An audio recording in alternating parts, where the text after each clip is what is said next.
संजीव और आज हम देखते हैं discounted pay back period. Last lecture में हमने देखा था सिंपल पे बैक पीरियड या non discounted pay back period. आज हम देखेंगे discounted pay back period.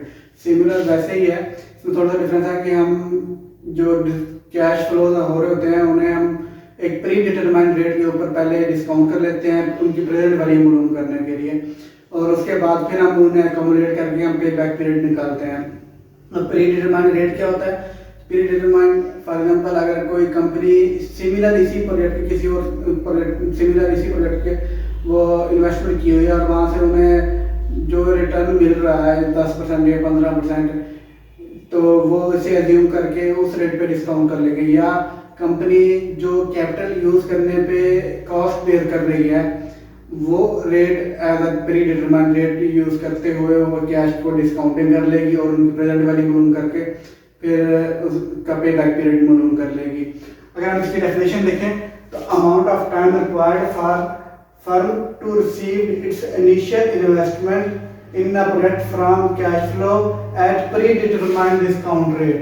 Pre determined discount rate ये वेटेड एवरेज कॉस्ट हो सकती है रेट कंपनी का, या कट ऑफ रेट हो सकता है, या सिमिलर टू दिस प्रोजेक्ट वो प्रोजेक्ट में जितनी इन्वेस्टमेंट पे उसे रिटर्न रिसीव हो रहा होगा वो रेट वो यूज करते हुए कैश फ्लो को डिस्काउंट कर लेगी।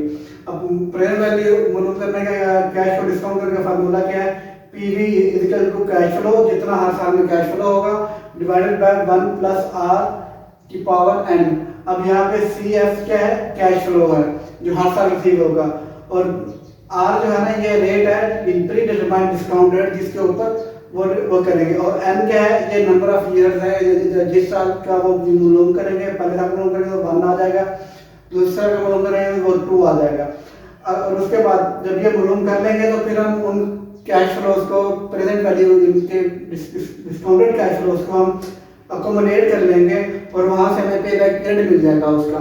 अगर हम नसीब क्राइटेरिया की बात करें उसके डिस्काउंटेड पे बैक पीरियड की, तो अगर पे बैक पीरियड लेस देन हुआ कंपनी एक्सेप्टेबल क्राइटेरिया से तो वो एक्सेप्ट हो जाएगा, और अगर हायर हुआ तो वो रिजेक्ट हो जाएगा। और अगर दो सिमिलर प्रोजेक्ट हैं उनका कैश फ्लो सिमिलर है, इनके यानी कि वो म्यूचुअली एक्सक्लूसिव प्रोजेक्ट हैं दोनों, तो जिस प्रोजेक्ट में शॉर्टर पीरियड ऑफ टाइम के अंदर अपनी इनिशियल इन्वेस्टमेंट मैक्सिमम रिकवर हो जाएगी तो वो हमारा सेलेक्ट हो जाएगा, दूसरा रिजेक्ट हो जाएगा। और अगर दोनों ही इंडिपेंडेंट है और कंपनी के क्राइटेरिया पे वो दोनों उतरते हैं तो वो दोनों एक्सेप्ट हो जाएंगे। अगर हम देखें इनके एडवांटेजेस और डिसएडवांटेजेस, जिस तरह हमने पिछला देखा था सिंपल पे बैक पीरियड, उसके अंदर क्या था कि वो टाइम वैल्यू ऑफ मनी को कंसीडर नहीं कर रहा था। इसके एडवांटेज ये है कि ये टाइम वैल्यू ऑफ मनी को कंसीडर कर रहा है क्योंकि हम कैश और डिस्काउंट कर रहे हैं as a predetermined rate के ऊपर। दूसरा क्विक रिजल्ट से दे देता है, एस्टिमेटेड टाइम आपको प्रोवाइड कर देता है कि इतने टाइम पीरियड के दौरान आपकी जो इनिशियल इन्वेस्टमेंट है वो रिकवर हो जाएगी। और ये पीरियड लेंथ ऑफ पे बैक पीरियड के साथ रिस्क जो एसोसिएटेड रिस्क होता है प्रोडक्ट के साथ वो भी बता देता है। अगर हम डिसएडवांटेजेस की बात करें तो अगेन वही कि जिस तरह सिंपल पे बैक पीरियड के अंदर इसमें भी वही है कि वो जो आफ्टर पे बैक पीरियड के बाद वाले कैश फ्लो होते हैं उनको ये इग्नोर कर देता है, उनको ये कंसीडर नहीं करता, कैलकुलेशन ही नहीं करता, तो जिससे उसकी प्रोजेक्ट की एक्चुअल प्रॉफिटेबिलिटी हमें मालूम नहीं हो पाती। और उसके बाद दूसरा ये शॉर्ट टर्म प्रोजेक्ट है उनके लिए तो हेल्पफुल होता है, लेकिन जो लॉन्ग टर्म प्रोजेक्ट है उनके लिए हेल्पफुल नहीं होता। अगर हम इसकी एग्जांपल की बात करें तो हम एक एग्जांपल लेते हैं यहाँ पे कि एक प्रोजेक्ट है, प्रोजेक्ट ए, उसकी इन्वेस्टमेंट है 2 लाख और पहले साल में जनरेट करता है 80,000, दूसरे साल 60,000, तीसरे साल भी 60,000, फोर्थ ईयर 20,000 और फिफ्थ ईयर 70,000, यानी उसकी 5 ईयर लाइफ है। और कंपनी जो वेटेड एवरेज कॉस्ट है कट ऑफ रेट है वो 10% है।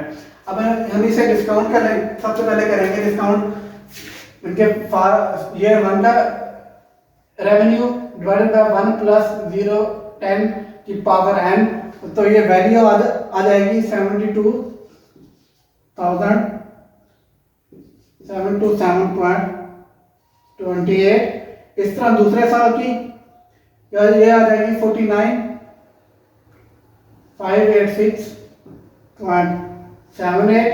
इस तरह तीसरे साल की 60,000 डिवाइडेड बाय 1 प्लस 0 1 की पावर 3, तो ये आ जाएगी 45 1078.89। इस तरह चौथे साल की तो ये आ जाएगी 6027।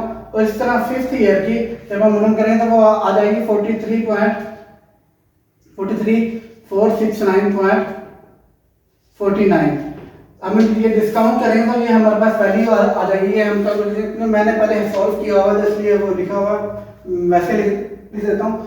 उसके बाद अगर हम इन्हें अकोमोडेट करेंगे तो पहले साल का आ जाएगा 72728। दूसरे साल का आ जाएगा 122,614।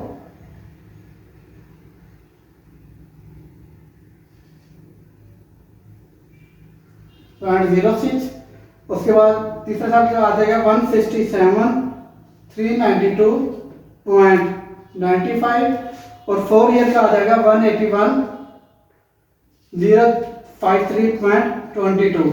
और फिफ्थ ईयर का जब अक्यूमुलेट करेंगे तो ये 224,522.71। अब हमने पे बैक पीरियड देखना है। जब हम अक्यूमुलेट करेंगे तो हमारी ये जो ईयर 3 है यहाँ तक हमारी 1,81,000 हमारी पूरी हो रही है। हम जबकि हमें चाहिए 2 लाख, हमने सिर्फ अपनी इनिशियल इन्वेस्टमेंट रिकवर करनी है। उसलिए क्या करेंगे, जहाँ तक ये हो रही है तो ये कितनी आ गई 3 ईयर 3 प्लस पे बैक पीरियड हमारा निकालेंगे 3 प्लस। अब 2 लाख में से हम 181 हम माइनस करेंगे तो हमारे पास पीछे बचेगा 18,946.78। हम डिवाइड कर देंगे जो हमारा उस ईयर का जो रिमेनिंग इस ईयर का हमारे पास ये जो है ना डिस्काउंटेड कैश फ्लो है इसके साथ 43,469.49। अगर हम डिस्काउंट करेंगे तो ये आ जाएगा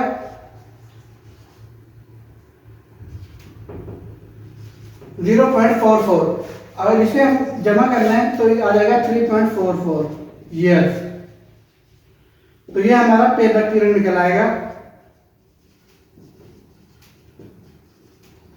तो इस तरह हमारा पे बैक पीरियड निकल आएगा, डिस्काउंटेड पे बैक पीरियड। तो हमने सबसे पहले ये करना है, पहले हम डिस्काउंट कर लेंगे प्री डिटरमाइंड रेट के ऊपर, उसके बाद हम इसे अकोमोडेट करेंगे और फिर जाके हम ये निकल आएगा हमारा पास पे बैक पीरियड।